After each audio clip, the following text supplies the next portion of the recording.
तो बेटी बचाओ बेटी पढ़ाने की बात होता है एनडीए सरकार में, लेकिन बेटी इस वक्त सड़कों पर है, प्रदर्शन कर रही हैं और तमाम जो पुलिस की ब्रूटलिटी को झेलती है और शिक्षा सत्याग्रह कर रही है। बेटी है बिहार की, सड़कों पर उतरी हुई है, क्यों? तो अपने हक के लिए सड़कों पे उतरना गलत है क्या?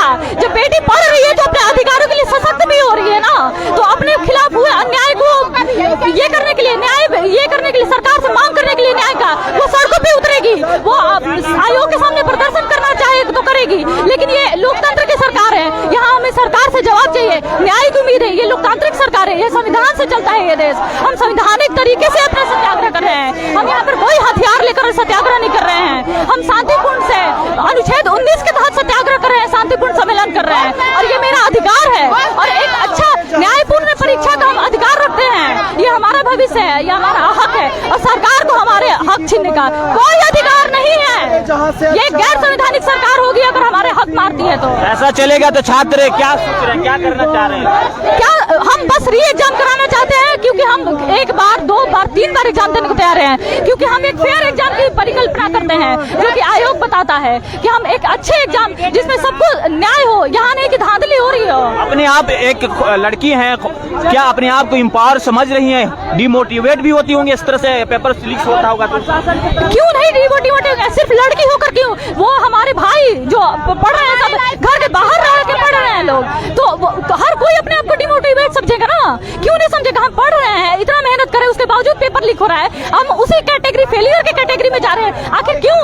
और आपके जो सेटिंग किए हुए बच्चे हैं, जो हमारे से कम नंबर लाते हैं कोचिंग में, और वो पैसे देकर वो सेटिंग कर ले जाते हैं, आपको कितना दुख होगा?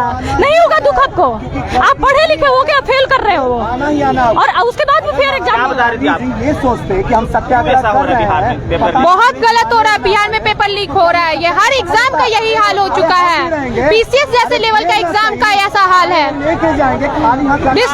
कब तक इस तरह होता है? क्या लगता है, व्यवस्था सड़ गया है, बदलना चाहिए, चेंज होना चाहिए? चेंज होना चाहिए। ये चेयरमैन ही स्टार्टिंग से ही ऐसा कर रखा है, स्टार्टिंग से हम लोगों के साथ स्टार्टिंग से ये चीज गलत हो रहा है। बहुत मायूसी बहुत मायूसी। हाथ कैसे नहीं लगेगा जब आप इतना पढ़ के जाइएगा, उसके बाद आपके साथ इतना गलत होगा, और ऐसे कैसे नहीं होगा? हम लोग मायूस। देखिए और भी चेहरे तो आप समझ सकते हैं, यहाँ पर आप लोग भी तपती धूप में प्रदर्शन कर रही हैं, क्या मांगे? इतना बेचैनी का आलम बिहार में क्यों हो रहा है? कैरियर से खिलवाड़ क्यों? बहुत ज्यादा आप सब बात बोल ही रहे, करियर से खिलवाड़ हो रहा है, बेचैनी हो रहा है, धूप में बैठने का भी क्या शौक लगा। पहली बार तो हम प्रदर्शन करने आए हैं, क्योंकि हमें सच में लग रहा है कि बिहार में जो हुआ है ना पीसीएस एग्जाम, ये बिल्कुल ही सही नहीं हुआ। व्यवस्था पूरी की पूरी चरमराई हुई है। अरे री एग्जाम लीजिए और री एग्जाम व्यवस्था के साथ लीजिए। इस तरह से एग्जाम लेने से ना नहीं होगा। अच्छा अधिकारी आ जाए, आप क्या सोच रहे हैं कि ऐसे घोटाले से आए हुए भ्रष्टाचार अधिकारी आने से आप बिहार में बहुत उन्नति कर लेंगे? आने वाला इलेक्शन ही बता ही देगा कि किस तरह से ये सब चीजें चली और इसका क्या रिजल्ट रहा है।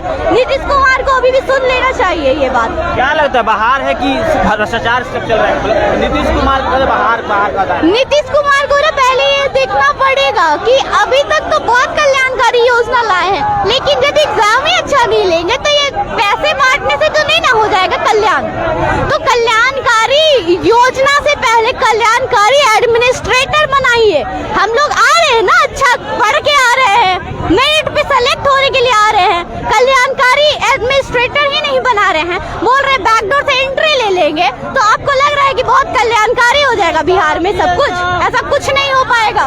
बिहार में वापस री एग्जाम होना पड़ेगा। पीसीएस में बहुत गड़बड़ी हुई है, यही हमारा डिमांड है। तो लगातार गुस्सा जायज है, और ये जो इनकी कैफियत जो देखिए कह सकते हैं, भारत में लक्ष्मी जी हैं, सॉरी सरस्वती जी हैं, और यहाँ पर तिरंगा भी है, तो कहीं ना कहीं एक प्रेरणा और इंस्पायरिंग लम्हा है। और जो स्पेशली जो आधी आबादी कह सकते हैं, उनका भी जो जद्दोजहद है लगातार है, और मैं दिखाने की कोशिश कर रहा हूँ। बहरहाल ये कहीं ना कहीं जो गुस्सा है, गम गुस्सा, आप लगातार बहुत ही मुखर अंदाज में आप अपने बात को रख रही हैं जी। तो क्या उम्मीद लग रहा है, ऐसा क्या लग रहा है बिहार में कुछ व्यवस्था ठीक हो पाएगा कि ऐसा ही चलेगा सदियों सदियों तक? देखिए, उम्मीद करना सकारात्मक सोच है और हम सकारात्मक ही हैं। अपने अधिकारों के लिए सरकार से सकारात्मक सोच रखते हैं कि चीजें बदलेंगी, लोग सुनेंगे कहीं ना कहीं। अगर वो हम लोग को अपना बच्चा समझते होंगे, बच्चे की नजर से देखते होंगे कि ये भी हमारे सरकार है, मेरी प्रजा है, संतान की तरह है, और उसके अधिकार अगर कहीं हनन हो रहे हैं तो हम उसके लिए अब आगे आए,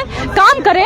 अगर वो समझते होंगे तो, लेकिन उनको अगर अपनी कुर्सी प्यारी होगी तो वो तो फिर हमको ऐसे ही कुचलेंगे जैसे अंग्रेजों के जमाने में भारतीयों को कुचला जाता था, जैसे हमारे विद्रोह का दमन किया जाता था। हम लोग मॉडर्न इंडिया में विद्रोह आंदोलन सिर्फ पढ़ने के लिए नहीं पढ़े हैं, एग्जाम देने के लिए नहीं पढ़े हैं। हम अपने अधिकारों को जब जब दबाया जाएगा, जब जब हमारे अधिकारों का हनन होगा, हम तब तब सामने आएंगे। हम लोग सिर्फ सत्याग्रह जो आपने हम सत्याग्रह शुरू कर रहे हैं, ये हमारे विरासत है, ये हमारी ऐतिहासिक देन है, बापू की देन है, ये हमारे जयप्रकाश नारायण की देन है। और ये हमें सिखा के गए हैं कि जब कभी आपके अधिकारों को दबाया जाए, आपके प्रति गलत करे सरकार, आपको संविधान में इतना अधिकार है कि आप विरोध करें, विद्रोह करें।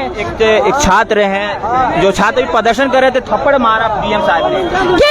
ये जो कर रहे हैं डीएम साहब जी, जो कर रहे हैं डीएम साहब, आप अपने पद की प्रतिष्ठा और वो ख्याल रखें। और वो भी कभी एक स्टूडेंट थे, वो इस तरह से अगर उनके साथ व्यवहार होता है, उनके हक मारे जाते हैं तो उनको कैसा लगेगा? लोग पद पे पहुंचने के बाद चीजें भूल जाते हैं, सरकार में रहने के बाद सरकार की बोली बोलने लगते हैं और अपने आप को तानाशाह समझने लगते हैं। तो वो भी याद रखे कि वो भी कभी एक स्टूडेंट है और उनके जमाने में भी ऐसा अगर धांधली होता तो वो भी सड़कों पर ही होते हैं। जी बहुत शुक्रिया। तो देखिए, मैं इसलिए तमाम पार्टिसिपेशन दिखाने की जरूरत है कि आदिवासी भी अपनी जद्दोजहद में सामने हैं और लड़ रहे हैं। देखते रहें जामिया।